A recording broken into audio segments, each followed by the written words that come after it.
아버지가 떠난 뒤 엄마의 통장에서 매달 사라지던 9천만 원, 기억조차 하지 못하는 엄마, 보호자라 말하던 친구, 그리고 수상한 낯선 청년. 돈이 향한 곳을 추적하던 아들은 가족이 평생 숨겨온 진실과 마주하게 됩니다. 이야기의 끝은 또 다른 시작이죠. 여러분의 사연도 기다리고 있습니다. 댓글로 여러분의 이야기를 남겨주세요. 리오의 스토리와 함께 다음 감동을 이어가요. 아버지가 세상을 떠난 지 석 달째 되는 날 아침, 준호는 어머니 집 작은 부엌에서 제사 음식을 정리하고 있었습니다. 싱크대 위에는 과일 접시와 나물 반찬이 가지런히 놓여 있었지만 집안 공기는 아직도 상복을 벗지 못한 듯 무거웠습니다. 준호는 잠시 숨을 고르려고 냉장고 옆 식탁에 놓인 어머니 지갑을 무심코 집어들었습니다. 지갑 사이로 은행 통장 한 권이 삐져나와 있었고 그는 습관처럼 통장을 꺼내 잔액을 확인해 보기로 했습니다. 통장을 펼친 순간 그의 눈은 한 줄의 숫자에 멈춰 섰습니다. 뭐지, 이거? 거액의 돈이 한 달 간격으로 3번 같은 계좌로 빠져나간 기록이 보였습니다. 평소 검소하기만 하던 어머니가 감당하기 어려운 금액이었고 사용 내역은 자동이체라는 한 줄뿐이었습니다. 준호는 눈을 비비며 다시 확인했지만 숫자는 변하지 않았습니다. 가슴이 서늘해진 그는 거실로 나가 TV를 멍하니 보고 있는 어머니를 불렀습니다. 엄마, 이 통장 좀 보세요. 영숙은 안경을 찾느라 잠시 허둥대다가 준호가 내민 통장을 받아들었습니다. 여기, 이 날짜들 엄마가 돈 보내신 거예요? 영숙은 통장 페이지를 한참 들여다보더니 고개를 갸웃거렸습니다. 글쎄, 난 잘 모르겠네. 내가 한 건가 기억이 안 나네. 그의 대답은 또렷하지 않았고 주름진 손끝이 통장 위를 덜덜 떨고 있었습니다. 준호는 답답한 마음을 누르며 다시 물었습니다. 이 계좌번호 아세요? 누구한테 보내신 거예요? 처음 보는 번호 같아요. 내가 이런 돈을 썼을 리가 없는데 이상하네. 정말 이상해요. 어머니의 말은 솔직해 보였지만 기억이 흐릿해져 가는 사람 특유의 불안이 섞여 있었습니다. 준호는 어머니가 진짜 모르는 건지 아니면 잊어버린 것인지 구분이 되지 않아 더 혼란스러웠습니다.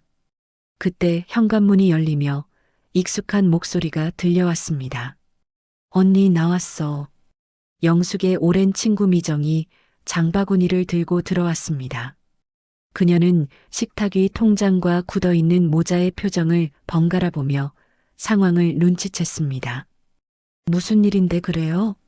얼굴이 안 좋아 보여요, 둘 다. 준호는 잠시 망설이다가 통장을 미정에게도 보여주었습니다. 이거 엄마 통장인데요. 최근에 큰 돈이 3번이나 나갔어요.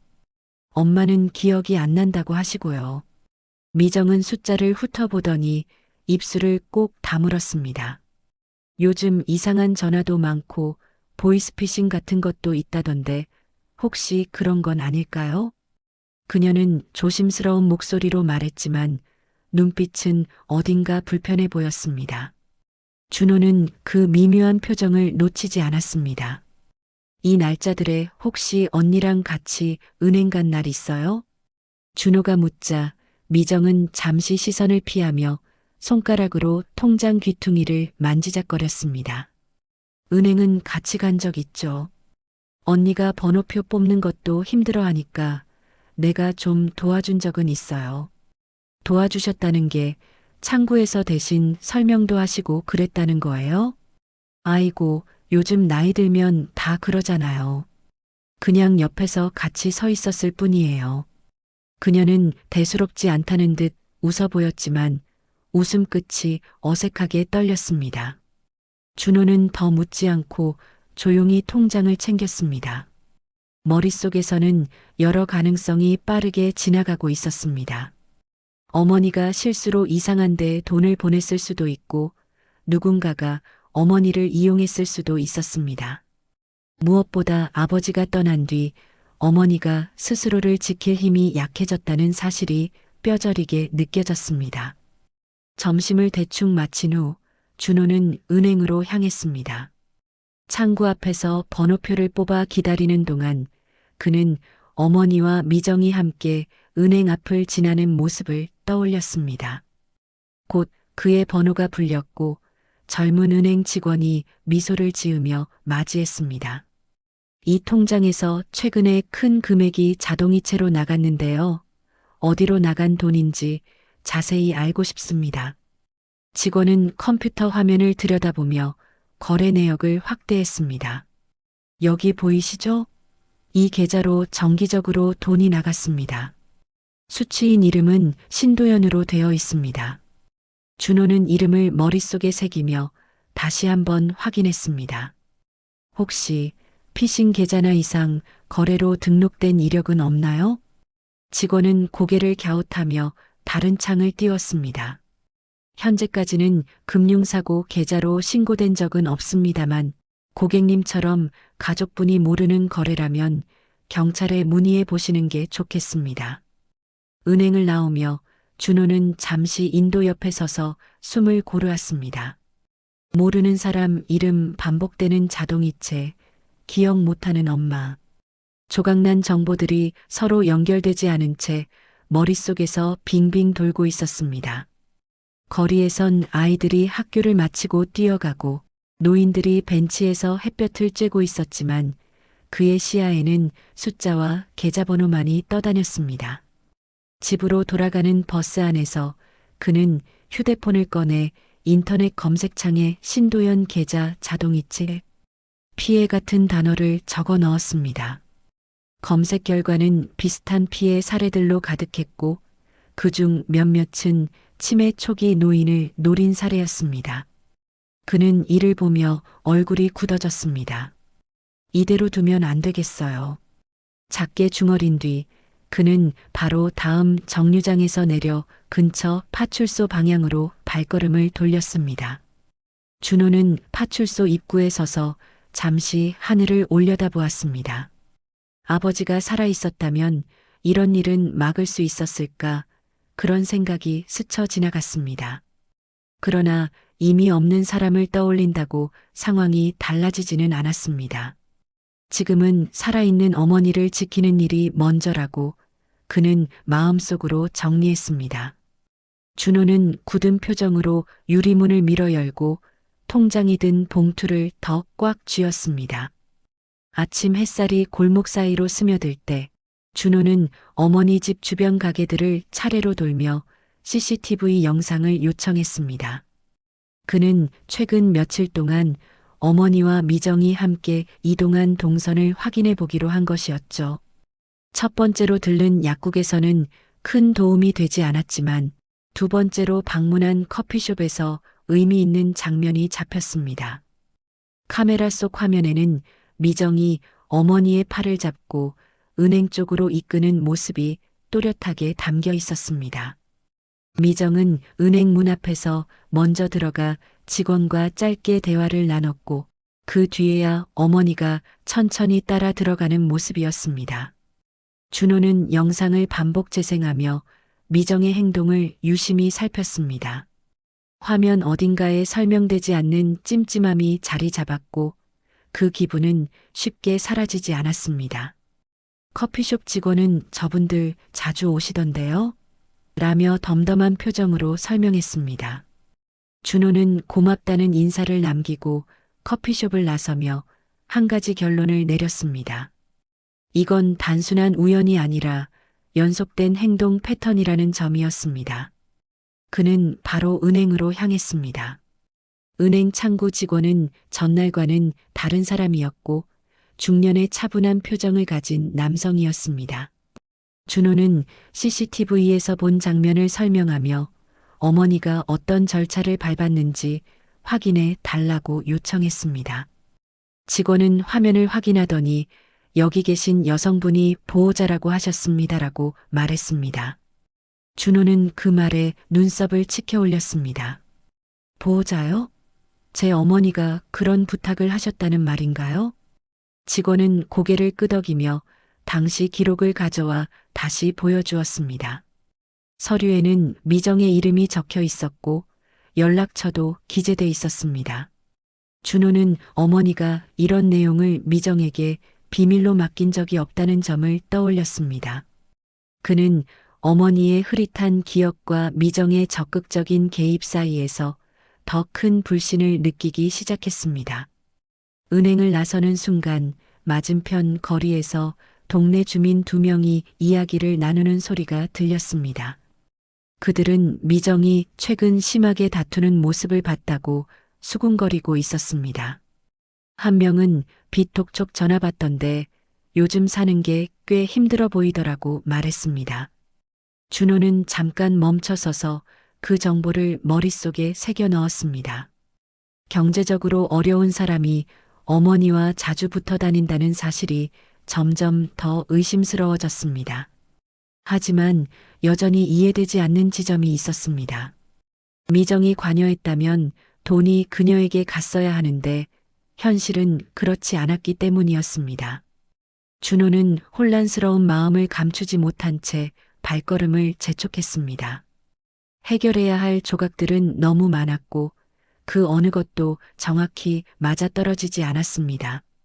이제는 어머니와 미정을 둘 다 의심해야 할 상황이 되어버렸습니다. 집으로 돌아가기 전 준호는 미정의 집 근처를 살펴보기로 했습니다. 골목길 끝에 있는 작은 단독주택은 평소와 다름없는 모습이었습니다. 마당에는 마른 화분 몇 개가 놓여 있었고 현관문 옆 우편함은 광고지로 가득했습니다.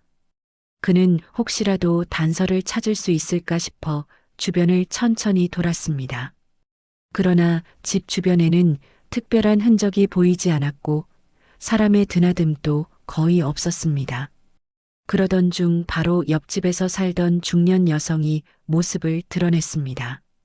그녀는 준호를 알아보고 다가와 말을 걸었습니다. 미정 씨 찾으러 오셨어요? 며칠 전에 어떤 젊은 남자랑 큰 소리로 말다툼하던데 보신 거예요? 준호는 그 이야기에 귀가 번쩍 뜨이는 느낌을 받았습니다. 그 말은 송금 계좌의 주인이 젊은 남자라는 점과 또 하나의 연결고리를 암시하고 있었습니다. 그 순간 준호는 이제 이 사건이 단순히 어머니의 실수나 친구의 오해가 아니라는 확신을 갖게 됐습니다. 여기에 더 깊은 문제가 숨어 있으며 그 끝에는 자신이 아직 파악하지 못한 다른 인물이 존재한다는 느낌이 들었습니다. 그는 섣불리 판단하지 않기 위해 마음을 가다듬고 다시 골목을 걸어 나왔습니다.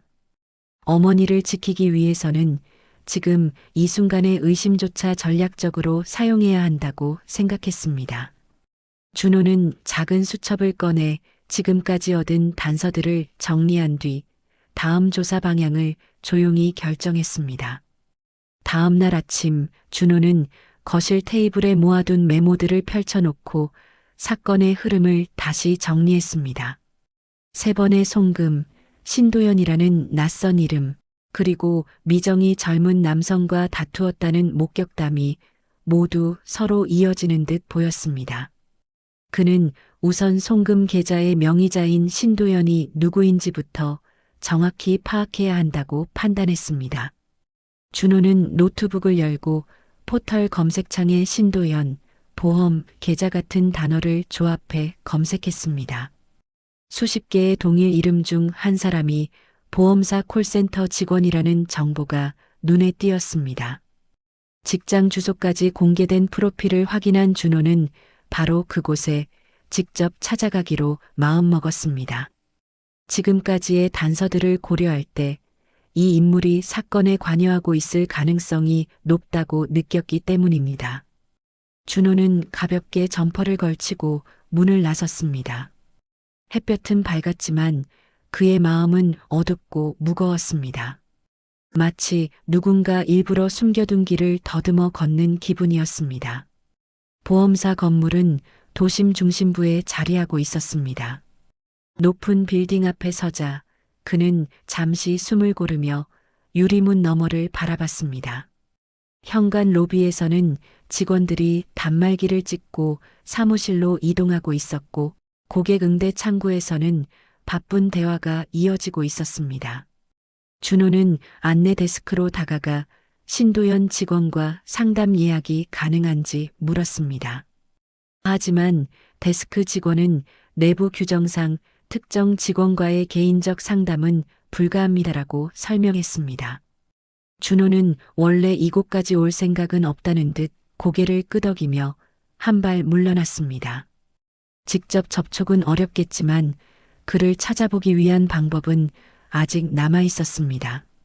그는 로비 한켠에 놓인 의자에 앉아 주변을 둘러보며 점심시간을 기다렸습니다.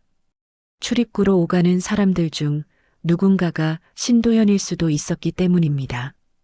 그렇게 약 1시간 뒤 엘리베이터 문이 열리며 젊은 청년들이 우르르 걸어 나왔습니다. 그중 한 명이 이메일 프로필 사진과 상당히 비슷한 얼굴을 가지고 있었습니다. 준호는 조심스럽게 다가가 혹시 신도연 씨 맞나요? 라고 물었지만 청년은 순간적으로 표정을 굳혔습니다. 그는 주변을 살피며 업무 중이라 응대가 어렵습니다라는 짧은 말만 남기고 급히 로비를 지나 밖으로 향했습니다. 준호는 그의 급한 움직임에서 단순한 회피가 아니라 알고 있지만 말할 수 없는 사람의 태도를 느꼈습니다. 그는 잠시 망설이다가 그를 따라 건물 밖으로 나갔습니다. 거리로 나온 신도연은 자신의 발걸음을 빠르게 옮겼지만 계속 뒤를 흘끔거리며 누군가를 의식하고 있는 듯 했습니다. 준호는 그 모습을 보며 이 인물이 단순한 피해자나 관계없는 사람이 아니라는 확신을 갖게 됐습니다. 곧 신도연은 횡단보도 앞에서 멈춰 섰고 신호가 바뀌자마자 서둘러 길을 건넜습니다. 준호도 뒤따라가며 보다 안전한 지점에서 그의 움직임을 지켜봤습니다.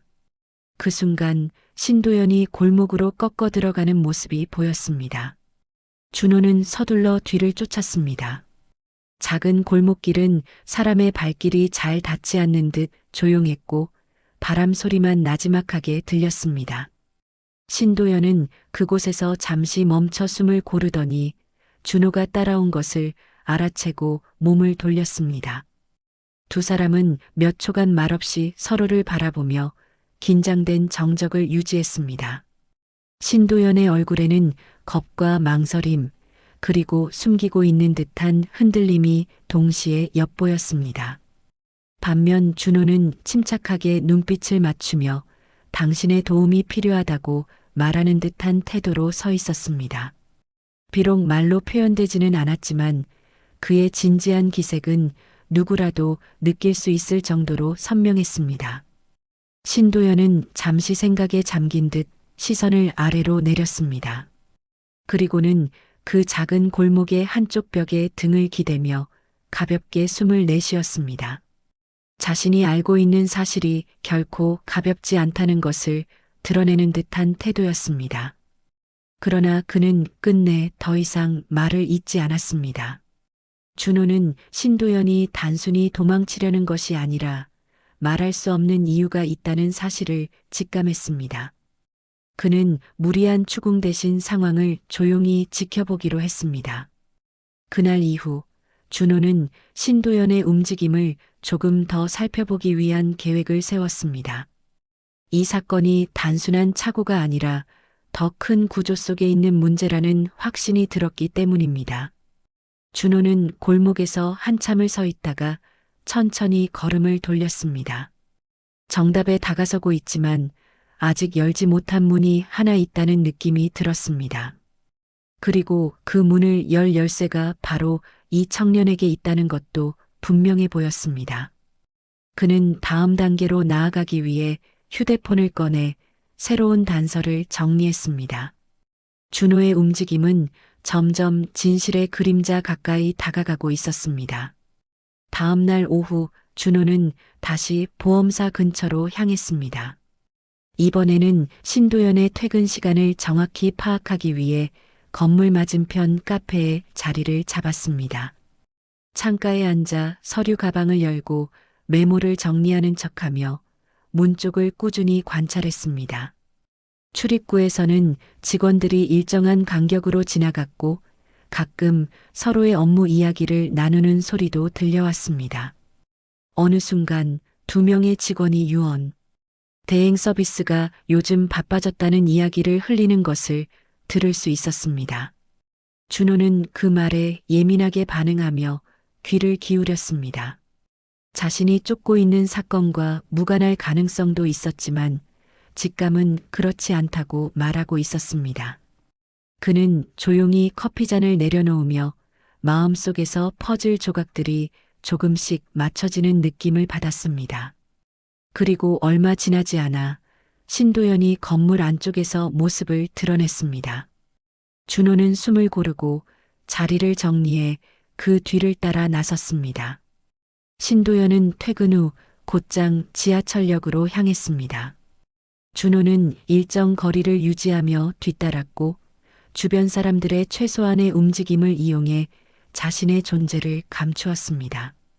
역 입구 근처에서 신도연은 갑자기 멈춰 섰고 뒤를 확인하듯 주변을 둘러봤습니다. 준호는 발걸음을 늦추며 역 매표소 앞에서 휴대폰을 보는 척 서 있었습니다. 하지만 신도연은 이미 누군가 자신을 주시하고 있다는 것을 눈치챈 듯 보였습니다. 그는 곧장 지하철역으로 내려가지 않고 가까운 골목으로 방향을 틀었습니다. 준호는 그 움직임이 의도적인 회피라고 판단했습니다. 그는 더 이상 시간을 끌지 않기로 마음먹고 조금 더 적극적으로 거리를 좁혔습니다. 신도연은 골목 끝으로 들어가다 결국 걸음을 멈추고 뒤돌아섰습니다. 두 사람은 좁은 골목에서 다시 마주하게 되었습니다.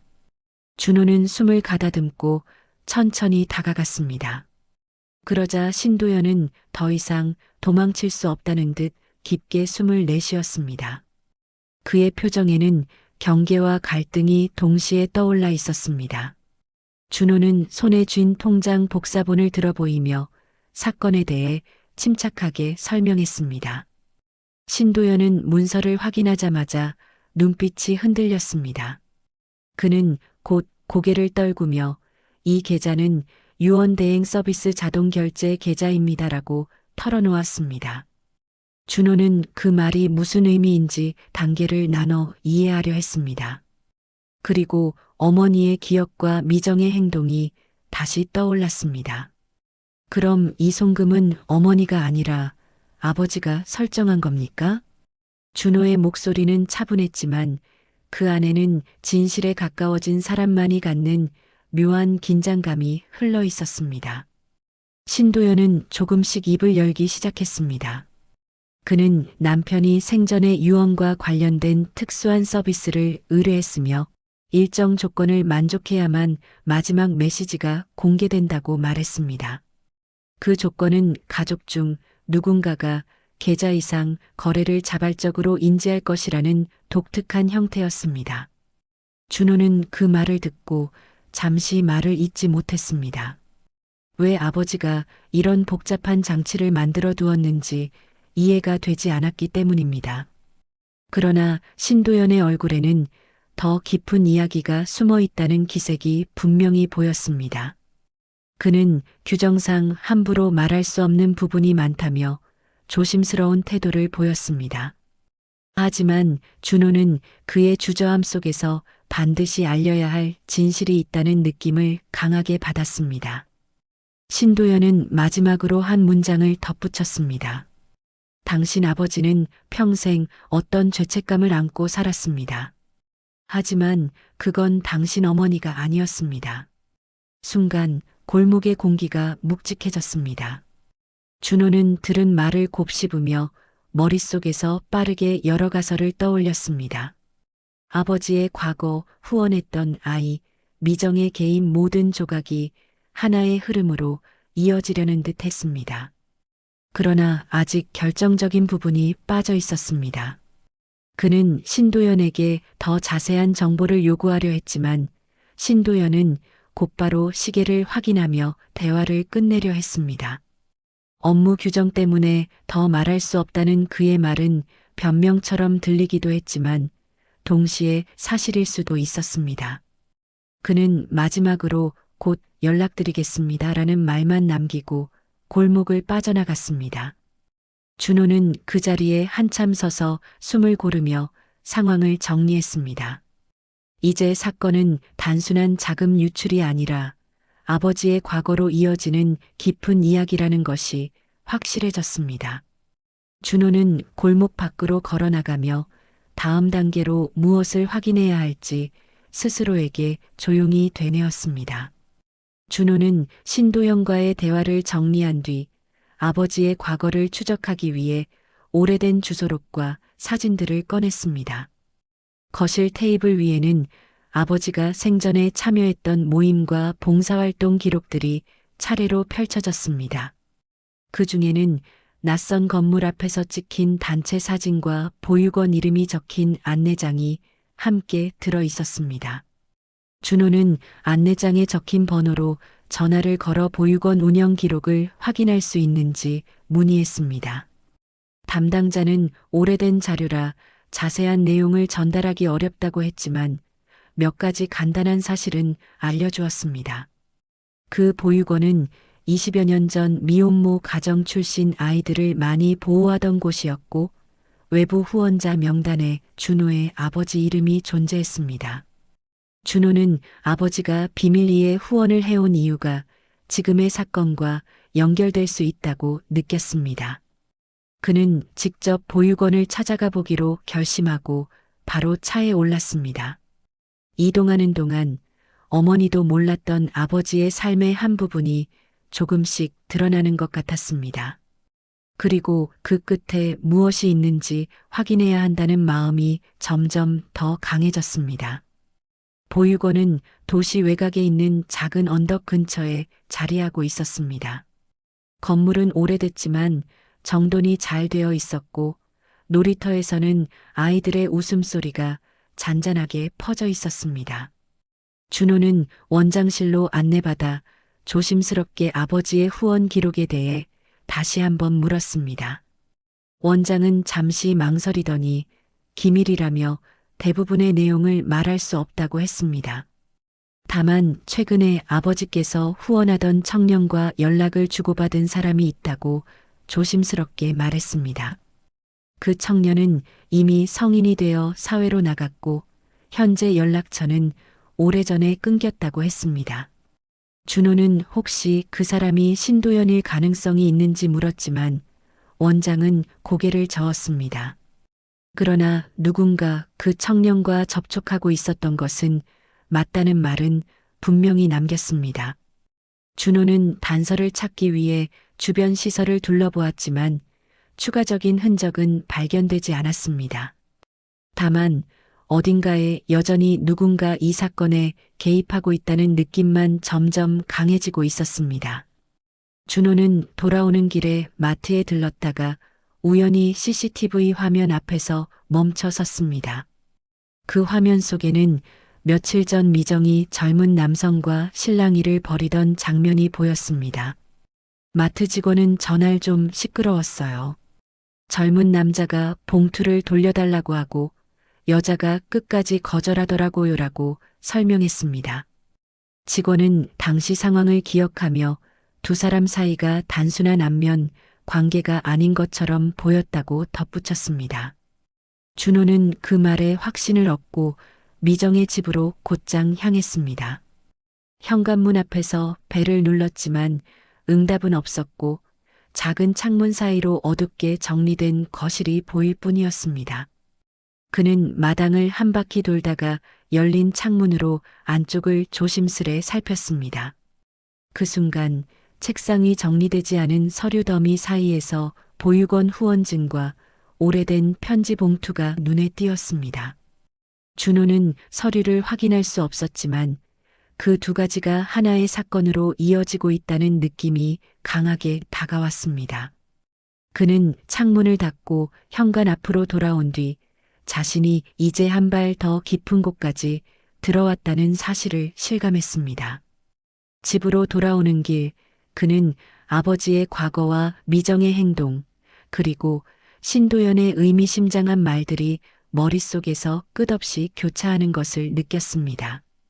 사건의 방향은 분명히 또 다른 가족 혹은 이친 인연을 향해 움직이고 있었습니다. 하지만 여전히 결정적인 실마리는 나타나지 않았습니다. 진실은 가까이에 있지만 쉽게 모습을 드러내지 않는다는 것을 깨달은 준호는 더 큰 결심을 다졌습니다. 지금까지의 단서들을 연결할 수 있는 사람은 이제 단 한 명, 신도연 뿐이라는 점이 확실해졌습니다. 준호는 차를 세우고 깊은 숨을 들이마신 뒤 그에게 다시 연락이 오기만을 기다리기로 했습니다. 이제 어떤 이야기든 듣고 맞설 준비가 되어 있었습니다. 그리고 그 준비가 곧 그의 삶 전체를 흔들지도 모른다는 생각이 스치며 조용한 긴장감이 감돌았습니다. 신도연에게서 연락이 온 것은 다음 날 오후였습니다. 짧은 문자에는 승인 절차가 끝났습니다. 어머님과 함께 오세요라는 간단한 내용만 적혀 있었습니다. 준호는 그 문장을 여러 번 읽어보며 마음을 가다듬었습니다. 이제 사건의 중심으로 들어갈 순간이라는 생각이 들었고 무언가 큰 진실이 기다리고 있다는 확신이 들었습니다. 준호는 어머니 영숙에게 상황을 조심스럽게 설명했고 영숙은 긴장한 표정으로 의자를 붙잡고 일어섰습니다. 그녀는 자신도 모르게 떨리는 손을 감추려고 애쓰는 듯 보였습니다. 준호는 어머니를 부축하며 외투를 챙기고 준비를 마친 뒤 조용히 문을 닫고 집을 나섰습니다. 두 사람은 거의 말없이 이동했지만 그 침묵은 오히려 서로의 마음을 더 단단히 붙잡아주는 듯 했습니다. 보험사 회의실 문 앞에 도착한 순간 준호는 한 번 더 숨을 고르며 손잡이를 잡았습니다. 그리고 조심스럽게 문을 밀었습니다. 회의실 안에는 신도연과 중년의 관리자 한 명이 서 있었습니다. 탁자 위에는 USB가 꽂힌 노트북과 봉인 스티커가 붙은 서류 파일이 함께 놓여 있었습니다. 관리자는 두 사람을 향해 고개를 숙이며 규정에 따라 녹음과 영상 재생만 허용된다는 점을 설명했습니다. 준호는 고개를 끄덕이며 의자에 앉았고 영숙은 그의 옆에서 작은 손을 꼭 모았습니다. 신도연이 프로그램을 열자 화면에 메시지 해제 조건 충족이라는 문구가 떴습니다. 그리고 재생 버튼을 누르자 남편의 목소리가 조용히 흘러나오기 시작했습니다. 영숙은 자리에서 몸을 굳혔고 준호는 숨을 들이쉰 채 그 소리에 집중했습니다. 메시지 속 음성은 아버지가 남긴 차분하면서도 결의에 찬 목소리였습니다. 그는 젊은 시절 한 여인을 돕지 못해 죄책감을 안고 살았다고 고백했습니다. 그리고 그 결과로 태어난 아이가 보육원에 보내졌고 그 아이를 평생 후원해 왔다고 말했습니다. 영숙은 입을 조금 벌린 채 믿기지 않는다는 듯 화면을 바라봤습니다. 아버지의 목소리는 이어서 가족에게 짐이 되기 싫어 그 사실을 숨겼다고 말했습니다. 또한 자신이 죽은 뒤 일정 시간이 지나면 메시지가 공개되도록 자동 이체 시스템을 설정해 두었다고 설명했습니다.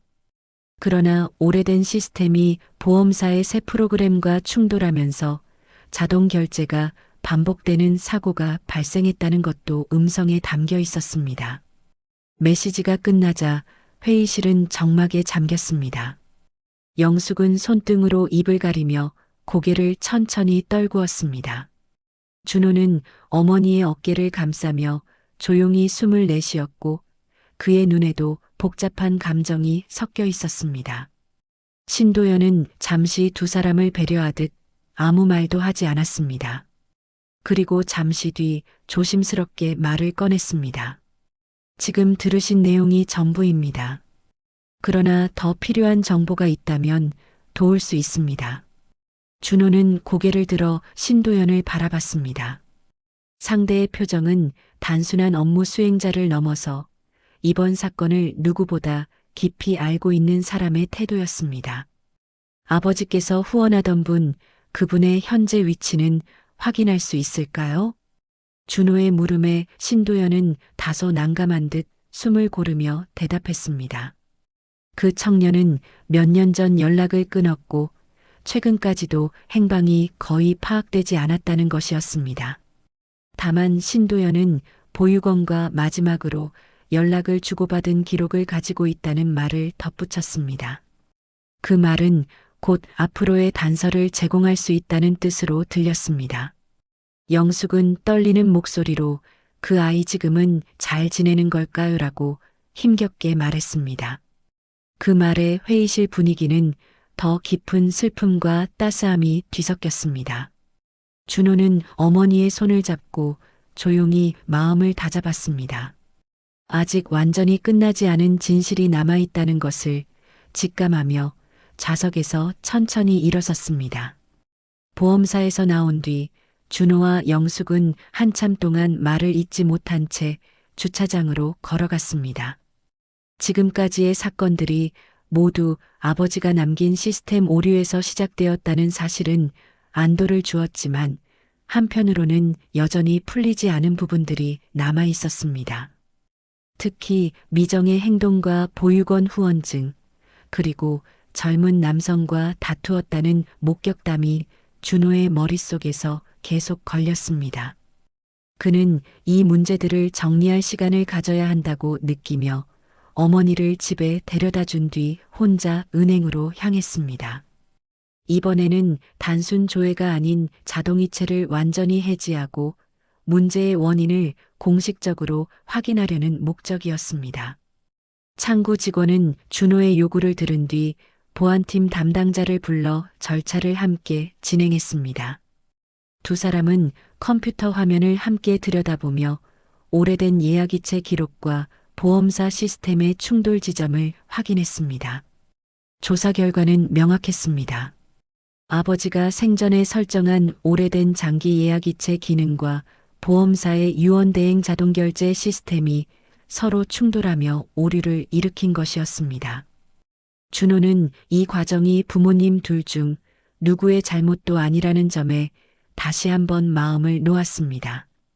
은행을 나온 준호는 미정에게 연락을 해야 한다는 생각이 들었습니다.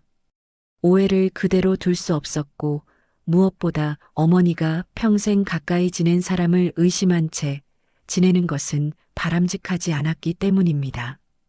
미정의 집 앞에 도착했을 때 그녀는 마침 장을 보고 돌아오는 길이었습니다. 준호를 본 미정은 살짝 놀란 듯 눈을 크게 떴지만 금방 평소의 표정으로 돌아왔습니다. 잠깐 이야기 좀 나누시겠어요? 준호의 말에 미정은 천천히 고개를 끄덕이며 집 안으로 그를 안내했습니다. 거실에는 이전에 보았던 서류 더미가 깔끔하게 정리되어 있었고 탁자 위에는 미정이 아침에 정리한 듯 보이는 물티슈와 장부가 놓여 있었습니다. 준호는 조심스럽게 아버지의 메시지와 자동이체 오류에 대해 전체 설명을 이어갔습니다. 미정은 이야기를 들으며 몇 번이나 눈을 감고 고개를 끄덕였습니다. 그리고 잠시 뒤 그녀는 떨리는 숨을 내쉬며 조용히 입을 열었습니다. 나 그동안 오해받을 행동을 했던 건 알아요. 미정은 자신이 어머니를 도왔던 것이 순수한 호의였다고 말했습니다. 최근 경제적으로 어려움을 겪고 있었던 것은 사실이지만 그것 때문에 영숙의 돈을 노린 적은 결코 없다고 강조했습니다. 준호는 그녀의 말에서 어느 정도 진심이 느껴졌지만 한 가지는 더 확인해야 했습니다. 마트에서 젊은 남자와 실랑이 한 건요? 그건 단순한 일은 아니었던 것 같은데요. 그 말에 미정은 잠시 말을 멈추더니 서랍에서 얇은 서류 봉투를 꺼내 탁자 위에 올려놓았습니다. 그날 이걸 그 남자에게 전달해달라는 부탁을 누가 해서요. 그런데 남자는 받기 싫다고 했고 나는 이유도 모르고 전달만 하려고 했던 거예요. 봉투에는 보육원 로고와 함께 오래된 연락처가 적혀 있었고 안에는 아버지의 후원증 사본이 들어 있었습니다.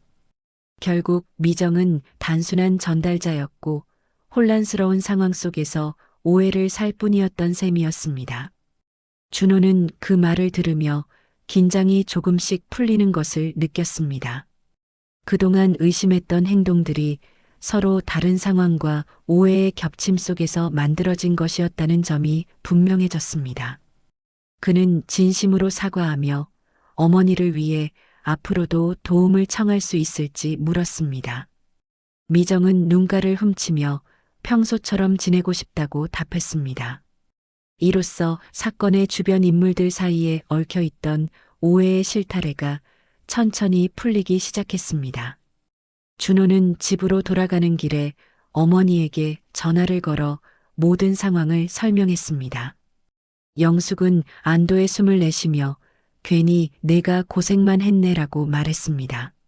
준호는 그 말에 작은 미소를 지었고 이번 일을 계기로 가족을 더 단단히 지켜야겠다는 결심을 다시 떠올렸습니다. 그러나 그의 마음 한켠에는 여전히 하나의 질문이 남아 있었습니다. 아버지가 후원하던 청년은 지금 어디에 있을까? 그리고 그 존재는 과연 여기서 끝나는 이야기일까 하는 점이었습니다. 준호는 집에 도착해 필요한 문서를 다시 정리하며 하루를 마무리했습니다. 문제의 자동이체는 완전히 해지되었고 은행에서도 재발 방지를 약속했습니다. 그러나 아직 남은 조각들이 하나 더 있다는 생각은 지워지지 않았습니다.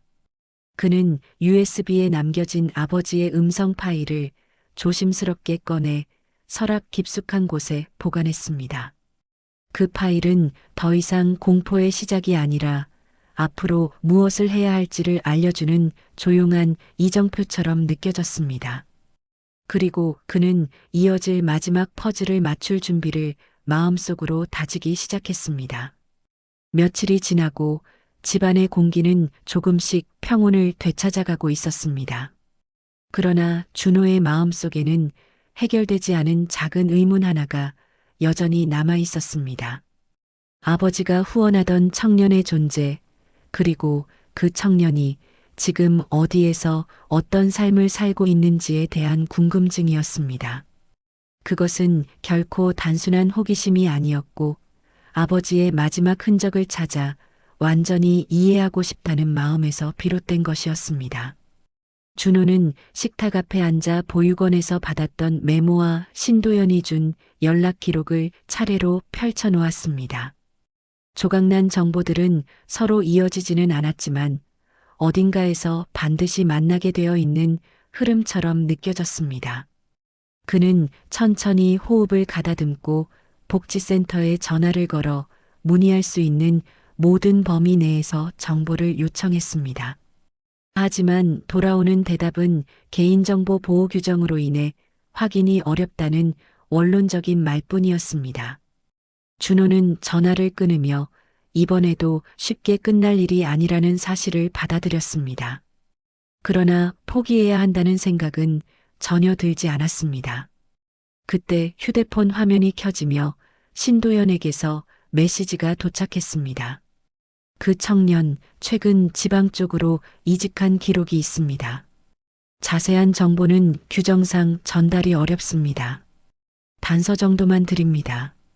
준호는 메시지를 몇 번이고 읽어보며 의미를 곱씹었습니다. 정확한 위치나 신호는 알 수 없었지만 아버지를 이어받은 누군가가 어딘가에서 살아가고 있다는 사실만은 분명했습니다. 영숙은 거실에서 TV를 보다가 준호의 표정이 무거워진 것을 보고 다가왔습니다. 아버지 일이 아직 마음에 남아있니? 그녀의 낮은 목소리에 준호는 살짝 고개를 끄덕였습니다. 그러자 영숙은 조용히 준호의 손등 위에 손을 포개며 말했습니다. 그 사람이 어디에 있든 내 아버지는 후회 없이 도운 거야. 그걸 기억해 주는 것만으로도 남편에게는 충분했을 거야. 그 말은 준호의 마음을 조용히 감싸며 긴장된 생각을 조금씩 풀어주었습니다. 며칠 뒤 영숙은 지역 복지센터에서 진행하는 기억력 프로그램에 참여하기 시작했습니다. 그녀는 새로운 사람들과 함께 산책을 하거나 그림을 그리며 조금씩 안정을 찾아갔습니다. 미정 역시 다시 집을 오가며 평소처럼 영숙의 집안일을 도왔고 두 사람의 관계도 자연스럽게 회복되었습니다. 준호는 그런 모습을 보며 이번 사건이 가족 간의 상처뿐 아니라 관계를 다시 단단하게 만드는 계기가 되었음을 느꼈습니다. 하지만 그는 여전히 마지막 퍼즐 조각을 마음속에 고이 간직하고 있었습니다.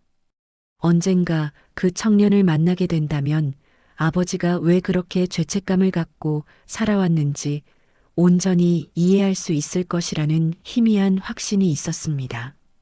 지금은 그저 그 시간이 때가 되면 자연스럽게 찾아오길 기다리는 수밖에 없었습니다. 준호는 USB를 다시 꺼내어 아버지의 음성 메시지를 조용히 재생했습니다.